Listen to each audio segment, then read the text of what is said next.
ಎಷ್ಟು ಜನ ಇವತ್ತು ಹೊಸಬ್ರು ಇದು ಫಸ್ಟ್ ಟೈಮ್ ನಾನ್ ನೋಡ್ತಿರೋದು ಅಂತ ಹೇಳೋರು? ಗುಡ್. ಓಕೆ, ನೀವು ಫಸ್ಟ್ ಮೊದಲನೇದಾಗಿ ನಾನು ಪರಿಚಯ ಮಾಡ್ಕೊಡ್ತೀನಿ. ಹುಟ್ಟು ಬೆಳೆದಲ್ಲ ಇದೆ ಗುರಿಪಾಳ್ಯ ಪಾದರಾಯಪುರ. ಓಕೆ, ಓದಿದ ಸ್ಕೂಲ್ ಇಲ್ಲೇ DPMP high school corporation school.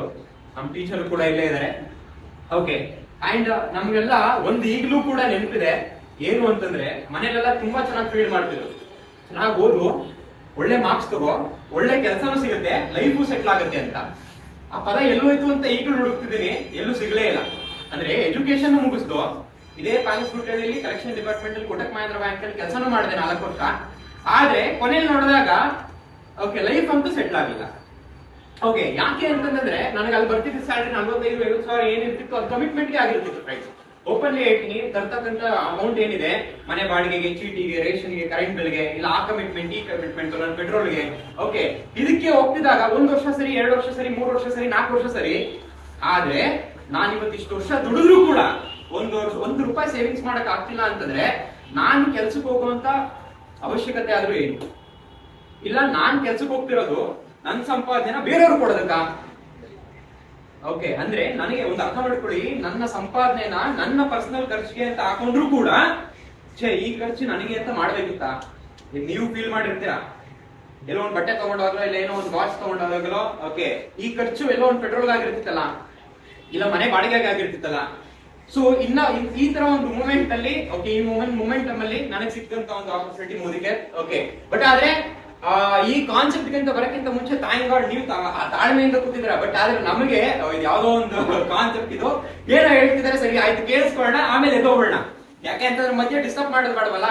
Okay, ನಾನು ಓಪನ್ ಅಪ್ ಆಗಿ ಹೇಳ್ತೀನಿ, ಅಳ್ಟಾದ್ರೆ ಪರವಾಗಿಲ್ಲ, ಬೇಜಾರು ಮಾಡ್ಕೊಳ್ಕೋಬೇಡಿ, ನಂದು ಆ ತರ ಎಲ್ಲ ಸುತ್ತಿ ಬಳಸಿ ಎಲ್ಲ ಯಾವ್ದು ಇಲ್ಲ.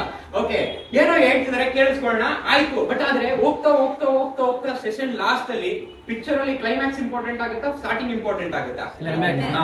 ಹಾಗೇನೆ ಕ್ಲೈಮ್ಯಾಕ್ಸ್ ಅಲ್ಲಿ ಬರ್ತಾ ಬರ್ತಾ ಬರ್ತಾ ಬರ್ತಾ ಇಲ್ಲಿ ಟೆಸ್ಟ್ ಮನಿ ಕೊಡ್ತಿದ್ದಂಗೆ ಒಬ್ಬರು ಕೂಡ ಹೇಳ್ತಾ ಬರ್ತಿದ್ರು, ನಾನು 10th ಸ್ಟ್ಯಾಂಡರ್ಡ್ ಓದಿದ್ದೀನಿ, 30,000 ತಗೋತಿದ್ದೀನಿ, ಫಸ್ಟ್ PU ಓದಿದ್ದೀನಿ, 50,000 ಇನ್ಕಮ್ ತಗೋತಿದ್ದೀನಿ.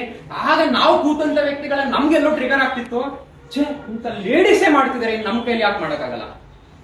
ಅರ್ಥ ಮಾಡ್ಕೊಳ್ಳಿ, ಇಂತ ಲೇಡೀಸೇ ಮಾಡ್ತಿದ್ದಾರೆ, ನನ್ ಕೈಲಿ ಯಾಕೆ ಮಾಡಕ್ಕಾಗಲ್ಲ? ಓಕೆ, ಇಂತ ಸ್ಕೂಲ್ ಸ್ಟೂಡೆಂಟ್ ಮಾಡ್ತಿದ್ರೆ ನನ್ ಕೈಲಿ ಯಾಕೆ ಮಾಡಕ್ಕಾಗಲ್ಲ ಈ ಬಿಸ್ನೆಸ್ನ? ಓಕೆ, ಎಲ್ಲೋ ಒಂದು ಕಾಡದಂತ ಒಂದೇ ಒಂದು ಪ್ರಶ್ನೆ ಇವತ್ತು ಇಲ್ಲಿ ಗಂಟ ತಂದಿದೆ. ಫ್ರೆಂಡ್ಸ್ ಹೇಳ್ತೀನಿ, ನಮ್ಮ ತಾಯಿ SSLC ಫೈಲ್ ಹುಟ್ಟಿ ಬೆಳೆದ ಮಳವಳ್ಳಿ. ಇವತ್ತು ಅವ್ರು ಗಾರ್ಮೆಂಟ್ಸ್ ಹೋಗ್ತಿದ್ರು ಇದೇ ಪಕ್ಕದ ರೋಡಲ್ಲಿ. ಇವತ್ತು ರಿಸೈನ್ ಮಾಡಿಸಿ 1 ವರ್ಷ ಆಯ್ತು. ಇವತ್ತು ಅವ್ರಿಗೆ ಇನ್ಕಮ್ ಕೊಡಿಸ್ತಾರೆ 60,000 ಪ್ಲಸ್ ಇನ್ಕಮ್ ಇದೆ ಎವ್ರಿ ಮಂತ್.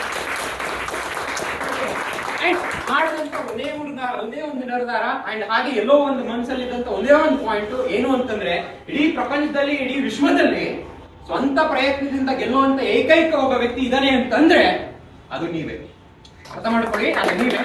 ಎಲ್ಲೋ ಒಂದು ಪಾಯಿಂಟ್ ನನ್ನಲ್ಲಿ ತುಂಬಿ, ಓಕೆ ಯಾಕೆ ನನ್ನ ಕೈಯಲ್ಲಿ ಮಾಡಬಾರ್ದು ಅಂತ ತಗೊಂಡಂತ ಒಂದೇ ಒಂದು ನಿರ್ಧಾರ ಇವತ್ತು ಈ ಮಟ್ಟಕ್ಕೆ ತಂದಿರಿಸಿದೆ. ಬಟ್ ಆದ್ರೆ ಈ ಮೊಮೆಂಟಮ್ ಅಲ್ಲಿ ನಾನೊಂದು ಮಿಸ್ಟೇಕ್ ಮಾಡ್ಕೊಳ್ಳಿಲ್ಲ. ಬಟ್ ಆದ್ರೆ ನಾನು ಬಿಸ್ನೆಸ್ ಬಂದು 3 ವರ್ಷ ಆಯ್ತು. ಸುಮಾರು ಜನ ಮಾಡ್ಕೊಳ್ತಕ್ಕಂಥ ಮಿಸ್ಟೇಕ್ ಏನ್ ಗೊತ್ತಾ? ಎಷ್ಟು ಜನ ಹೊಸಬ್ರು ಹೋಗ್ತಾರೆ, ಸರಿ ಗೊತ್ತಾಗ್ಲಿಲ್ಲ ಅಷ್ಟೇ. ಬನ್ನಿ ಮೇಡಮ್, ಮೇಲಿಗೆ ಒಂದು ಜೋರ ಚಪ್ಪಾಳೆ ಕೊಡ್ಬೋದು. ಫ್ರಾಂಕ್ ಕೇಳಿ, ಬಿಸ್ನೆಸ್ ಇಷ್ಟ ಆಯ್ತಾ? ಕ್ಲೈಂಟ್ ಪ್ರೆಸೆಂಟೇಷನ್ ಇಷ್ಟ ಆಯ್ತಾ? ಸರಿ ಆಯ್ತು, ಪ್ರಾಡಕ್ಟ್ಸ್ ಹೋಗೋಣ. ಓಕೆ, ಸೊ ಜೋರ ಚಪ್ಪಾಳೆ ಕೊಡಿ. ನಮ್ಮ ಓಪನ್ ಅಪ್ ಆಗಿ ಹೇಳಿದ್ರು ನಾವು ಪ್ರಾಡಕ್ಟ್ಸ್ ತಗೊಳಕ್ ಹೋಗೋಣ ಅಂತ. ಬಟ್ ಆದ್ರೆ ಸುಮಾರು ಜನ ಏನ್ ಗೊತ್ತಾ ಥಿಂಕ್ ಮಾಡೋದು, ಇಲ್ಲಿ ಪ್ರೆಸೆಂಟೇಷನ್ ಕೇಳಿದವರು ಅವರು, ಪ್ಲಾನ್ ಕೇಳಿದವರು ಅವರು, ಟೆಸ್ಟಿಮನಿ ಕೇಳಿದವರು ಅವರು, ಓಕೆ ಡೆಮೋ ನೋಡಿದವರು ಅವರು. ಓಕೆ, ಈಗ ಪಿಕ್ಚರ್ ನೀವು ನೋಡಿ, ಸ್ಟೋರಿನ ಯಾರು ಕೇಳ್ತೀರಾ ಮೇಡಮ್? ಪಿಕ್ಚರ್ ನ ನೀವು ನೋಡಿ, ಸ್ಟೋರಿನ ಯಾರನ್ನ ಕೇಳ್ತೀರಾ? ನೀವೇ ಹೇಳ್ಬೇಕಲ್ವಾ? ಹಾಗೆ ಬಟ್ ಸುಮಾರು ಜನ ಮಾಡ್ಕೊಳ್ಳೋದು ಏನಂತಂದ್ರೆ, ಮೂವಿ ಇವ್ರು ನೋಡಿರ್ತಾರೆ, ಸ್ಟೋರಿನ ಅವ್ರು ಕೇಳ್ತಿರ್ತಾರೆ. ಹಾಗೆ ಮೋದಿಕರ್ ಪ್ರೆಸೆಂಟೇಷನ್ ಕೇಳಿದ್ದು ಇವ್ರು, ಎಲ್ಲ ಮಾಡಿದ್ದು ಇವ್ರು. ಬಟ್ ಅದು ಇವ್ರು ಕೇಳಿ ಯಾರನ್ನ ಗೊತ್ತಾ? ಅವ್ರ ಹಸ್ಬೆಂಡ್ ನ. ನನ್ ಬಿಸ್ನೆಸ್ ಮಾಡ್ಲಾ, ಓಕೆ ಅದೇ ನನ್ ಬಿಸ್ನೆಸ್ ಈ ತರ ಇದೆ ಅಂತೆ ಮಾಡ್ಲಾ. ಓಕೆ, ಅವ್ರು ಏನ್ ಹೇಳ್ತಾರೆ, ಆಬ್ವಿಯಸ್ಲಿ ಇದೆಲ್ಲ ಯಾವ್ದು ನಮ್ಗೆ ಆಗ್ ಬರಲ್ಲ. ಓಕೆ, ಯಾವ್ದು ನಮ್ಮಂತವ್ರಿಗಲ್ಲ ಅಲ್ವಾ? ಓಕೆ, ಬಟ್ ಕೇಳೋರು. ಬಟ್ ಅದ್ರ ನೋಡಿ, ನಾನ್ ಹೇಳ್ತಿರುವಂತದ್ದು ಮದುವೆ ಆಗಬೇಕಾದ್ರೆ ಹೆಣ್ಣು ಚೆನ್ನಾಗಿದಾರೆ ಅಂತ ಬ್ಯಾಕ್ ಗ್ರೌಂಡ್ ವಿಚಾರಿಸೋದು ಸರಿ. ಆದ್ರೆ ಈ ಹೆಣ್ಣನ್ನೇ ನಾನು ಮದುವೆ ಆಗ್ತೀನಿ ಅಂತ ಹೇಳ್ಬೇಕಾಗಿರೋ, ಡಿಸೈಡ್ ಮಾಡ್ಬೇಕಾಗಿರೋದು ಯಾರು? ಹಾಗೆ ಈ ಬಿಸ್ನೆಸ್ ಬಗ್ಗೆ ಡಿಸೈಡ್ ಮಾಡ್ಬೇಕಾಗಿರೋದು ಯಾರು? ಯಾರು ಯಾರು ಡೆಫಿನೆಟ್ಲಿ ಹೇಳ್ತೀನಿ, ಈ ಬಿಸ್ನೆಸ್ ನ ಡಿಸೈಡ್ ಮಾಡಬೇಕಾಗಿರ್ತಕ್ಕಂಥ ವ್ಯಕ್ತಿಗೆ ನೀವೇ. ಹಾಗೆ ಇವತ್ತು ಡಿಸೈಡ್ ಮಾಡದಿದ್ದಕ್ಕೆ ಇವತ್ತು ಇಲ್ಲಿ ನಿಂತಿದ್ದೀವಿ. ಅಂಡ್ ಹಾಗೆ ಇನ್ನು ವಿಷನ್ ಇರ್ತಕ್ಕಂಥದ್ದು ಈ 5 ವರ್ಷದಲ್ಲಿ, ಅರ್ಥ ಮಾಡ್ಕೊಳ್ಳಿ, 5 ವರ್ಷ ಏನ್ ದೂರ ಇಲ್ಲ. ಓಕೆ, 5 ವರ್ಷದಲ್ಲಿ ಇದೇ ವಿಜಯನಗರಲ್ಲಿ 2.25 ಕೋಟಿ ಮನೆ ಪ್ಲಾನ್ ಮಾಡ್ತಿದ್ದೀನಿ. ಅಂಡ್ ನಂದಲ್ಲದೆ ನನ್ನ ಜೊತೆಯಲ್ಲಿರ್ತಕ್ಕಂಥ 3 ರಿಂದ 4 ಜನ ವ್ಯಕ್ತಿಗಳದ್ದು ಸೇಮ್ ಬಜೆಟ್ ಅಲ್ಲಿ ಓಕೆ 2.25 ಕೋಟಿ ಮನೆ ಕಟ್ಟ ಪ್ಲಾನ್ ಮಾಡ್ತಿದೀವಿ ಆಲ್ರೆಡಿ.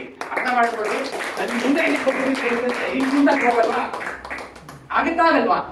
ಓಕೆ, ಡೆಫಿನೆಟ್ಲಿ ಆಗುತ್ತೆ. ಆ ಒಂದು ನಂಬಿಕೆ ಇದ್ರೆ ಏನ್ ಬೇಕಾದ್ರೂ ಮಾಡ್ಬೋದು. And I wish you all the best ಹೇಳ್ತೀನಿ.